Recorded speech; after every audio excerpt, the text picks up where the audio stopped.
రూపాయ నమ. దారిద్ర్యాన్ని దూరం చేసే లక్ష్మీమాత ఆరాధన. మానవ జీవితంలో అతిపెద్ద సమస్య దారిద్ర్యం. డబ్బు లేకపోవడం వల్ల మనిషికి గౌరవం, గణన మరియు ప్రతిష్ట నుండి వంచితుడు అవుతాడు. శాస్త్రాన్ని ఇలా వర్ణించబడింది. దారిద్ర్యాన్ని దూరం చేయడానికి వ్యక్తి మహాలక్ష్మి ఆరాధించాలి. శాస్త్రాల ప్రకారం లక్ష్మీదేవిని చెంచల అని పిలుస్తారు. అంటే ఎప్పుడు ఒకే స్థలం నిల్వనిది. అందుకే లక్ష్మీదేవి అంటే సంపదను స్థిరపరచడానికి కొన్ని ఉపాయాలు, పూజ, ఆరాధన, మంత్ర జపం మొదలైనవి విధించబడ్డాయి. శాస్త్రాలు ఇలా రాయబడింది. సముద్ర మదనానికి ముందు దేవతలు బీదగా మరియు వైభవం లేనివారుగా మారారు. అప్పుడు లక్ష్మీదేవి ప్రత్యక్షమై వారు తర్వాత దేవరాజేంద్రుడు మహాలక్ష్మిని స్తుతించాడు. దాంతో సంతోషించిన మహాలక్ష్మి దేవరాజ ఇంద్రునికి వరం ఇచ్చింది. మీరు ద్వాదశాక్షరి మంత్రాన్ని ఎవరు భక్తితో రోజుకు 3 సంధ్యల్లో నియమితంగా జపిస్తారో వారు కుబేరుని వల్ల వైభవంతో కూడిన వారు అవుతారని వరమిచ్చింది అన్నమాట. శాస్త్రాలు ఇలా వర్ణించబడింది. మహాలక్ష్మికి 8 స్వరూపాలున్నాయి. లక్ష్మీదేవి యొక్క 8 స్వరూపాలు జీవితం యొక్క పునాది.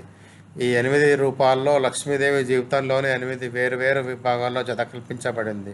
ఈ అష్టలక్ష్మి సాధన చేయడం వల్ల మానవ జీవితంలో సఫలమవుతుంది. అష్టలక్ష్మి మరియు వాళ్ళ మూల బీజ మంత్రాలు ఈ విధంగా ఉన్నాయి. శుక్లపక్షంలో ఏదైనా శుక్రవారం అమావాస్య రాత్రి 2వ ప్రహారంలో స్నానం చేసి పూర్తి చేసుకున్న తర్వాత ఏకాంత స్థలంలో చదరంగం పెట్టి మీద ఎరుపు బట్ట వేసి మాతా గజలక్ష్మి ప్రతిమ లేదా చిత్రాన్ని స్థాపించి ఎరుపు లేదా పసుపు రంగు ఆసనం మీద కూర్చొని ఆచమనం చేసిన తర్వాత ఆసనం మరియు పూజా సామాగ్రిని శుద్ధి చేసి పంచోపచారాలతో అమ్మవారి పూజించే ముందు అన్ని బాధల నాశనం కొరకు, సంపద కోసం మానసిక సంకల్పం చేసుకోండి. ఆ తర్వాత పూజ మరియు ఆరతి చేసిన తర్వాత కోరిక ప్రకారం కింద ఇవ్వబడిన ఏవైనా 11 మంత్రాన్ని 11 మాలలు జపించండి. సాధ్యమైతే దశాంశ హోమం కూడా చేయండి. లేకపోతే జపంలో 10% అంటే 100కి 10 మంత్రాల లేదా 110 జపము, 110లో 10% అంటే 11 మంత్ర జపము, హోమం తర్పణం చేయండి. తర్వాత పూజలో ఉపయోగించే పాత్రలో నీటితో పైన చెప్పిన మంత్రాన్ని 11 సార్లు చదివి మార్జ్యామి అని చెప్పి ఆసనం ముందు నీరు చిలకరించి ఆ నీటిని నుదుటి పూసుకొని ప్రణామం చేసి లేవచ్చు. పూజా సామాగ్రి సామర్థ్యం ప్రకారం దేవి పూజలో ఉపయోగించే వాటిని ఉపయోగించాలి. మంత్రాలు. శ్రీ ఆదిలక్ష్మి.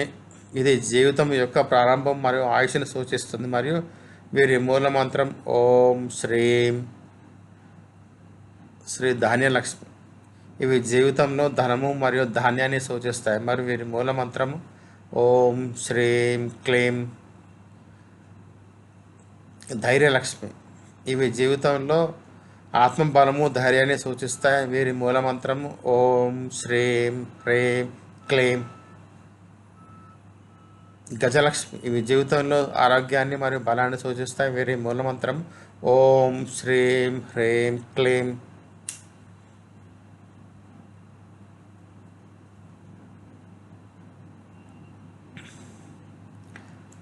సంతాన లక్ష్మి. ఇవి జీవితంలో కుటుంబాన్ని, సంతానాన్ని సూచిస్తాయి. మరి వీరి మూలమంత్రం ఓం హ్రీం శ్రీం క్లీం విజయలక్ష్మి లేదా వీరలక్ష్మి. వీరి జీవితంలో విజయం మరియు ఆధిపత్యాన్ని సూచాయి. మరియు వీరి మూలమంత్రం ఓం క్లీం ఓం. శ్రీ విద్యాలక్ష్మి జీవితంలో బుద్ధి మరియు జ్ఞానాన్ని సూచిస్తాయి. వీరి మూలమంత్రం ఓం ఐం ఓం. శ్రీ ఐశ్వర్యలక్ష్మి జీవితంలో ప్రేమ మరియు భోగాన్ని సూచిస్తుంది. వీరి మూలమంత్రం ఓం శ్రీం శ్రీం. అష్టలక్ష్మి సాధన యొక్క ఉద్దేశం జీవితంలో డబ్బులేమిని పూర్తిగా తొలగించడం. ఈ సాధన ద్వారా భక్తులు అప్పుల చక్రవ్యూహం నుండి బయటపడతాడు. ఆయుష్ పెరుగుతుంది, బుద్ధి చురుకుగా మారుతుంది, కుటుంబంలో సంతోషం నెలకొంటుంది, సమాజంలో గౌరవం మరియు ప్రేమ, భోగం యొక్క సుఖం లభిస్తుంది, వ్యక్తి యొక్క ఆరోగ్యం మెరుగుపడుతుంది మరియు జీవితంలో వైభవం వస్తుంది. అష్టలక్ష్మి సాధన విధానము. శుక్రవారం రాత్రి 9 గంటల నుండి 10 గంటల మధ్య గులాబీ రంగు బట్టలు ధరించి మరియు గులాబీ రంగు ఆసనాన్ని ఉపయోగించండి. గులాబీ బట్ట మీద శ్రీ యంత్రము మరియు అష్టలక్ష్మి చిత్రాన్ని స్థాపించండి. ఏదైనా ప్లేట్లో కానీ థాలీలో కానీ ఆవు వెన్నతో చేసిన 8 దీపాలు వెలిగించండి. గులాబీ అగరబత్తి వెలిగించండి. ఎరుపు రంగు పువ్వులను మాలను అర్పించండి. మావే కానీ బర్ఫీ కానీ భోగంగా సమర్పించండి. అష్టగంధంతో శ్రీ యంత్రం మరియు అష్టలక్ష్మి చిత్రంపై తిలకం చేసి తామర గింజలను చేతిలో తీసుకొని ఈ మంత్రాన్ని యథాశక్తి జపించండి. మంత్రం: ఐం హ్రీం శ్రీం అష్టలక్ష్మ్యై హ్రీం సిద్ధయే మమ గృహే ఆగచ్ఛాద గచ్చ నమః స్వాహ.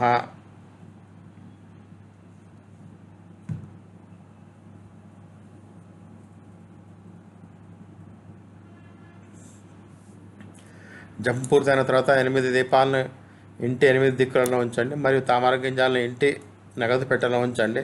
ఈ ఉపాయాన్ని వరుసగా 21 వారాలు చేస్తే ప్రారంభం బలహీనపడుతుంది మరియు జీవితంలో 8 విభాగాలను విజయం లభిస్తుంది. సాధనా కాలంలో ధైర్యం మరియు సంయమనం చాలా అవసరం. తక్షణ ప్రభావం అనే ఆశతో ఎటువంటి సాధన ఫలించదు. ధన్యవాదాలు.